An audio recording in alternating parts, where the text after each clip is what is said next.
नमस्कार दोस्तों, हमारे अपने channel geography with ID sir में स्वागत है। आज हम लोग सितंबर 2013 का सेकंड पेपर पर चर्चा करेंगे। आइए देखते हैं। हमारा पहला क्वेश्चन है कि यह संकल्पना की सामयिक प्रक्रियाएं संपूर्ण भूवैज्ञानिक कालों के दौरान क्रियाशील थी के सिद्धांत को जाना जाता है।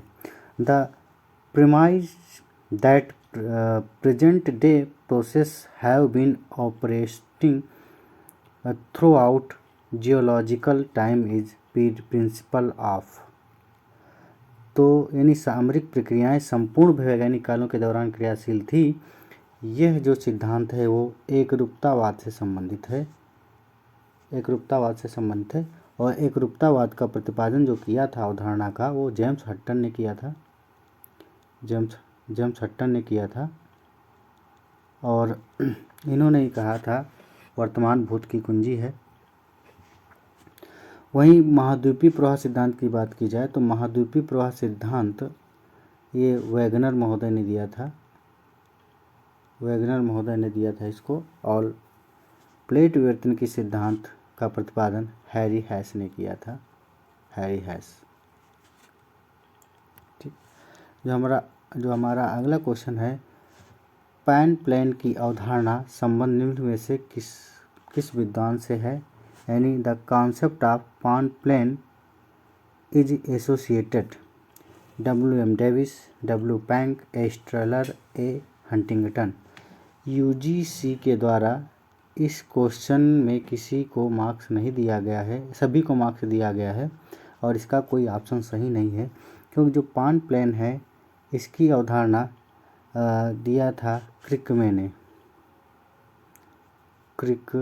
ने दिया था। और वहीं पैनी प्लेन की अवधारणा W.M. डेविस ने दिया था। पैंक ने इंट्रम्प की अवधारणा दिया था, इंट्रम्प। और जो ई हंटिंगटन महोदय हैं वो जलवायु का मानव जीवन पर क्या प्रभाव पड़ा इससे संबंधित हैं। वहीं ये बात की जाए पेडी तो पेडी प्लेन की अवधारणा दिया था L.C. किंग महोदय ने दिया था। ठीक, तो इस प्रकार से क्वेश्चन बन जाते हैं। हमारा अगला क्वेश्चन है, सूची फर्स्ट को सूची सेकंड से सम्मिलित करना है। सूची फर्स्ट है और सूची सेकंड। नदी के द्वारा क्या बनता है, तो नदी के द्वारा प्राकृतिक तटबंध, और ये जो प्राकृतिक तटबंध बनते हैं ये बनते हैं जमाव द्वारा, निक्षेप के द्वारा। हिमानी से हिमोड़, पवन से इंसलबर्ग और भूतलीय जल से डोलाइन बनते हैं। यानी ए का चौथा, बी का तीसरा, सी का सेकंड और डी का फर्स्ट, यानी ए ऑप्शन इसका सही होगा। ठीक है, यानी रिवर ये हो जाएगा leaves, glacial moraine, wind inselberg और ये डोलाइन। निम्न चित्र में एक्स चिन्ह खंड पर सरिता के क्रम की पहचान करें। Identify the order of the stream at the section marked x. यानी जहाँ पर एक्स लिखा है ये सरिता का कौन सा क्रम होगा, सरिता के क्रम की पहचान करना है। तो देखिए, जो यहाँ पर सबसे छोटा पॉइंट है वो 1 होगा, तो 1 और 1 मिलकर 2 हो जाते हैं। ठीक, यानी 1 और 1 मिलकर यहाँ पर 2 हो गए और 2 और 2 मिलकर 3 होंगे। ठीक, यानी 3 यहाँ पर हो जाएंगे। फिर 3 और इधर भी ऐसे ही होगा, तो 3 और 3 मिलकर यहाँ पर 4 हो जाएंगे। यानी जो ये क्रम दिखा रहा है एक्स, ये इसका जो सही आंसर होगा वो सी होगा, 4 होगा। सूची का मिलान, ये भूरूप है इधर, और इधर अनाच्छादन कारक दे रखा है। यानी इधर जो लैंड फॉर्म दे रखा है और इधर एजेंट डेनुडेशन, यानी इसका एजेंट क्या है, इसका कौन सा कारक है। तो जो मोनेडनाक हैं ये ये किससे बनेंगे? ये बनेंगे नदी से। ये नदी के अपरदन से बनते हैं। जो डेविस महोदय ने अपना अपरदन सिद्धांत दिया है उसमें जो लास्ट में छोटे छोटे टीले बचते हैं उसे मोनेटनाक कहा है। और जो अंध घाटी हैं, अंध घाटी ब्लाइंड वैली, ये बनती हैं भौमजल कास्ट क्षेत्रों में बनती हैं। जो ड्रम्बलिन है वो हिमानी क्षेत्र में बनते हैं और जो ड्राई कांटर है वो पवन द्वारा निर्मित होते हैं। तो देखिए ए का तीसरा हो जाएगा, ए का तीसरा हो जाएगा और बी का चौथा हो जाएगा, यानी ऑप्शन डी इसका सही होगा। इसका ऑप्शन डी सही होगा। निम्न देशों का कौन सा युग्म अधिकतम सूर्यातप प्राप्त करता है? यानी सूर्यातप अधिकतम कौन से देश प्राप्त करेंगे? जो विषुवत रेखा पर होंगे। तो देखिए जो विषुवत रेखा पर होंगे और इसके बाद जो अधिकतम सूर्यातप प्राप्त करते हैं वो होते हैं कर्क या मकर रेखा के पर। देखिए जिसमें जो देश दे रखा वो कर्क और मकर रेखाओं पर वाले भी हैं और विषुवत रेखा पर भी हैं। तो यहाँ पर अधिकतम जो सूर्यातप प्राप्त होगा वो जो ये यमन और सोमालिया है यहाँ पर प्राप्त होगा। यानी यमन और सोमालिया कर्क रेखा पर पड़ते हैं। और यहाँ पर एक और बड़ी बात यह है कि यहाँ पर मरुस्थलीय क्षेत्र से सूर्यातप अधिक प्राप्त होता है। ठोस पदार्थ किस माध्यम से सीधे वाष्प अवस्था में बदल जाते हैं?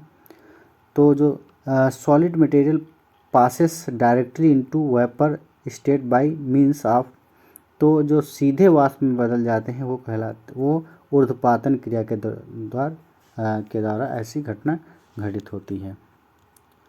क्वेश्चन नंबर 8 कह रहा है कि निम्नलिखित में से कौन सा युग्म सुमेलित है? CWA एवं गर्म ग्रीष्मकाल शुष्क शीतकाल, CWB एवं गर्म ग्रीष्मकाल, CSB एवं कोष्ण यानी वार्म शुष्क ग्रीष्मकाल, CFB एवं कोष्ण ग्रीष्मकाल। तो इसमें कह रहा है कि कौन सा सुमेलित है। देखिए जो CWA है ये गर्म ग्रीष्मकाल और शुष्क शीतकाल ये सही है। CWB एवं गर्म ग्रीष्मकाल ये सही नहीं है। CSB एवं कोष्ण गर्म और शुष्क ग्रीष्मकाल ये सही है। और CFB एवं कोष्ण ग्रीष्मकाल ये सही है। यानी इसका जो सही ऑप्शन होगा वो बी सही होगा।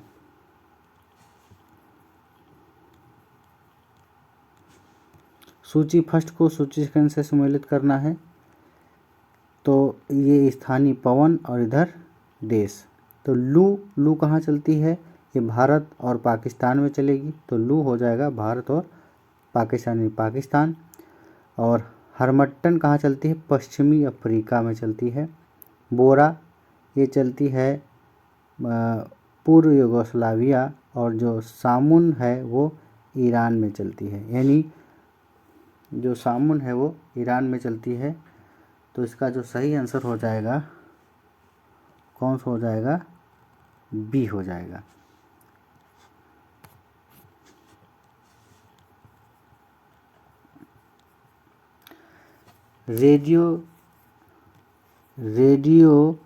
लेरिय पंख यानी रेडियोलेरियन पंख क्या है? तो देखिए जो रेडियो पंख है वो है पेलाजिक निक्षेप हैं। यानी ये रेडियोलेरियन ऊज होता है वो क्या होता है? पेलाजिक डिपोजिट होते हैं। देखिए जो जैविक निक्षेप होते हैं, जो बायोटिक डिपोजिट होते हैं, वो दो प्रकार के होते हैं। एक तो नेरेटिक और एक पैलियोजिक। जो नेरेटिक होते हैं वो तलवासी यानी तट के पास में पाए जाते हैं। और जो पैलेजिक होते हैं वो तट यानी वो अगाध सागर के गहराई भाग में जैविक निक्षेप पाए जाते हैं। और पैलेजिक भी सिलिका की मात्रा के आधार पर दो प्रकार के होते हैं। एक तो होते हैं चूना प्रधान और सिलिका प्रधान। जो चूना प्रधान होते हैं उन्हें कहा जाता है टेरोपॉड और ग्लोबिजेरिना। और वहीं जो सिलिका प्रधान होते हैं वो होते हैं रेडियोलेरियन और डाइटम। ये क्वेश्चन अधिकतर पूछा ही जाता है। हमारा अगला क्वेश्चन है कि कुछ पदार्थों को जल प्रदूषकों, कुछ को वायु प्रदूषकों और कुछ और हैं जिन्हें भू प्रदूषक के रूप में श्रेणीगत किया गया है। हमारे वातावरण के तमाम 3 हिस्सों को निम्नलिखित में से क्या प्रदूषित करता है? तो 3 हिस्सों को जो हमें प्रदूषित करता है वो है अम्ल वर्षा। रिया तट किसका उदाहरण है? जो रिया तट है वो निमग्न उच्चभूमि का उदाहरण है। और निमग्न उच्चभूमि जो भारत का पश्चिमी तट है ये रिया तट का प्रमुख उदाहरण है। जो निमग्न उच्चभूमि और जो ये फ्योर्ड तट है ये भी रिया तट का ही, जो फ्योर्ड तट है ये भी निमग्न उच्चभूमि ही होती है। सपाट शिखर वाले उपसमुद्री पर्वत क्या कहलाते हैं? सपाट शिखर वाले उपसमुद्री जो पर्वत हैं वो ग्वाइट कहलाते हैं, यानी निमग्न द्वीप कहलाते हैं। एनाकोंडा सामान्यतः कहाँ पाए जाते हैं? जो एनाकोंडा हैं वो अमेजन बेसिन में पाए जाते हैं, अमेजन बेसिन। अब यहाँ देखिए जो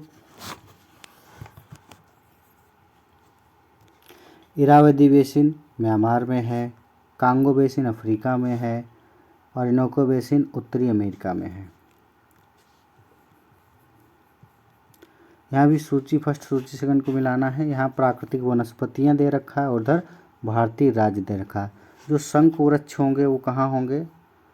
जो शंकु वृक्ष होंगे वो देखो सदाबहार जो वन होंगे वो होंगे अंडमान एवं निकोबार, यानी एवरग्रीन जो हैं, एवरग्रीन जो है वो अंडमान और निकोबार में होंगे। ठीक, वहीं जो मरुद्भिद होंगे यानी मरुस्थली होंगे वो राजस्थान में होंगे। और जो पतझड़ वाले हैं वो कहाँ होंगे? झारखंड में होंगे। और जो शंकु वृक्ष हैं यानी टैगा रीजन जो होते हैं वो जम्मू एवं कश्मीर में होंगे। तो इसका सही आंसर हो जाएगा, इसका जो सही आंसर होगा वो होगा बी।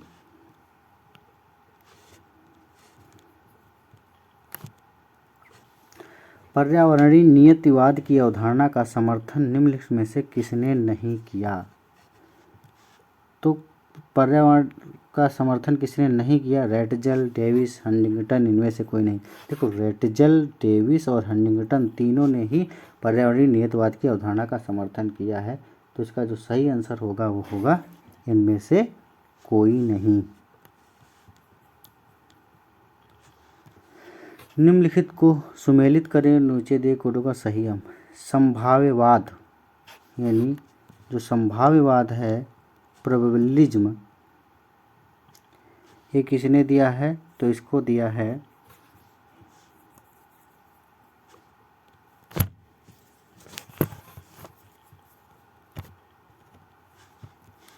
OHK specs. वही रुको जाओ नियतिवाद, इसको दिया है ग्रिफिथ टेलर ने। और जो क्षेत्रीय भूगोल की अवधारणा है वो दी है कार्ल रिटर ने। और क्रमबद्ध भूगोल की अवधारणा वान हम्बोल्ट ने। यानी इसका जो सही आंसर हो जाएगा वो होगा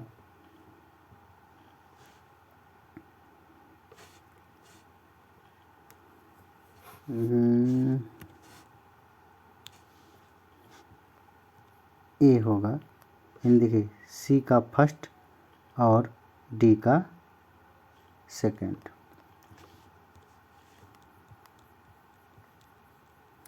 हमारा अगला क्वेश्चन है कि एयर्स वाटर एंड प्लेसेज नामक पुस्तक किसने लिखी? तो ये जो पुस्तक लिखी है वो लिखी है हिप्पोक्रेटस ने।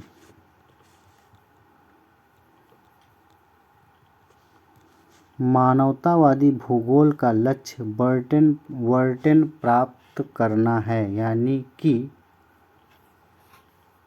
व्यक्ति की जीवन शैली, व्यक्तियों के अंतर्वैयक्तिक संबंध, मनुष्य को उसके पर्यावरण के संदर्भ में समझना, व्यक्ति के वस्तुनिष्ठ अनुभव। तो मानवतावादी भूगोल का लक्ष्य वर्टेन प्राप्त करता है, वो है व्यक्ति की जीवन शैली, लाइफ स्टाइल ऑफ मैन। ज्योग्राफिया जो 17 खंडों में लिखा गया, किसके द्वारा लिखी गई? तो जो ज्योग्राफिया है वो स्ट्रैबो के द्वारा लिखी गई, यानी ज्योग्राफिया 17 खंडों में स्ट्रैबो के द्वारा लिखी गई। भारत में नवोदित औद्योगिक नगरों में पुरुष एवं महिला दोनों की प्रौढ़ जनसंख्या की संख्यात्मक रूप से प्रधानता है, यानी भारत में जो नए औद्योगिक नगर विकसित हुए हैं वहाँ पुरुष और महिला दोनों की प्रौढ़ संख्या की प्रधानता है। तो ये अवकथन सही है। मानव प्रवसन आय एवं लिंग चयनात्मक है। तो जो यूजीसी के द्वारा इसका जो आंसर दिया गया है वो सी दिया गया है कि ए सही है, परंतु आर मिथ्या। बट कहीं ना कहीं मानव प्रवसन जो है आय एवं लिंग चयनात्मक ही होता है, तो इसका जो सही आंसर होना चाहिए वो ए या बी में से कोई होना चाहिए, बट यूजीसी के द्वारा जो आंसर दिया गया है वो सी दिया गया है। निम्नलिखित में से कौन सा सुमेलित नहीं है? तो पूर्व नगरीकरण यानी एक्स अर्बनाइजेशन, जो एक्स अर्बनाइजेशन है वो कंप्यूटर बेल्ट सारभाग की लागत पर विकसित होती है। तो ये तो बात सत्य है कि यहाँ विकसित होती है। यहाँ कह रहा है कि सुमेलित नहीं है, तो ये तो सुमेलित है। प्रतिनगरीकरण रिंग का जनसंख्या ह्रास शहरी सरभाग से ज़्यादा होता है, यानी जो प्रतिनगरीकरण रिंग का जनसंख्या ह्रास शहरी सरभाग से ज़्यादा होता है, तो ये सही नहीं है, यानी इसका जो सही आंसर होगा बी होगा। और जो पुनर्नगरीकरण होता है तो सार भाग में फिर से जनसंख्या बढ़ने लगती है, यानी कोर स्टार्ट रिगेनिंग पॉपुलेशन, यानी कोर में फिर से जनसंख्या बढ़ने लगती है। और बाह्य नगरीकरण क्या होता है? तो ये होता है एक्स अर्बनाइजेशन, यानी श्रम गहन एवं निर्यात उन्मुखी औद्योगिकरण आधार है, यानी labour intensive and export oriented industrialisation is the base. हमारा 23 नंबर क्वेश्चन कह रहा है कि अंतर्राष्ट्रीय प्रवसन अब जनसंख्या वितरण में कारक बिल्कुल नहीं रहा, इसका मुख्य कारण क्या है? यानी जो अंतर्राष्ट्रीय प्रवसन है अब जनसंख्या वितरण में कारक बिल्कुल नहीं रहा, इसका मुख्य कारण क्या है? लोग प्रवसन नहीं करना चाहते हैं, लोग प्रजाति पूर्वाग्रहों से डरते हैं, राष्ट्रों ने प्रवसन पर प्रतिबंध लगा दिया है, रोजगार अवसर सुस्पष्ट नहीं है। तो इसका जो सही आंसर होगा वो होगा राष्ट्रों ने प्रवसन पर प्रतिबंध लगा दिया है, यानी nation have placed restriction on migration. निम्नलिखित में को सुमेलित करना है, तो इधर विद्वान का नाम दे रखा है और इधर विचार उनका दे रखा। जो चार्ल्स डार्विन थे, तो चार्ल्स डार्विन ने जो सिद्धांत दिया उद्विकास का सिद्धांत, और वहीं विल्बर जेलेंस्की, ये देखो जेलेंस्की यहाँ कट कर आ गया है, तो विल्बर जेलेंस्की का जो सिद्धांत था वो था गतिशीलता की परिकल्पना। थॉमस का सिद्धांत था जनसंख्या का सिद्धांत, और जॉर्ज रेवेनस्टीन का जो सिद्धांत था वो प्रवसन का नियम था। यानी जो डार्विन वो theory of evolution, Wilbur Zelinsky hypothesis of the mobility, Thomas Malthus population and resource, George Ravenstein migration law. तो इसका जो सही आंसर है वो हो जाएगा सी। 21वीं शताब्दी के अंत में सार्वभौम नगर अथवा प्रक्षेपित नगरीय विश्व को परिभाषित करने के लिए एक्यूमेनोपोलिस शब्द का प्रयोग किसने किया था? तो एक्यूमेनोपोलिस शब्द का प्रयोग किया था वो ड्राक्सियाडिस ने किया था। वहीं पैट्रिक गेडीज ने सन नगर शब्द का प्रयोग किया और गॉटमैन ने मेगालोपोलिस शब्द का प्रयोग किया, मेगालोपोलिस। तो इस प्रकार से हमारे 25 क्वेश्चन पूर्ण होते हैं और अगली वीडियो कल फिर आएगी। धन्यवाद।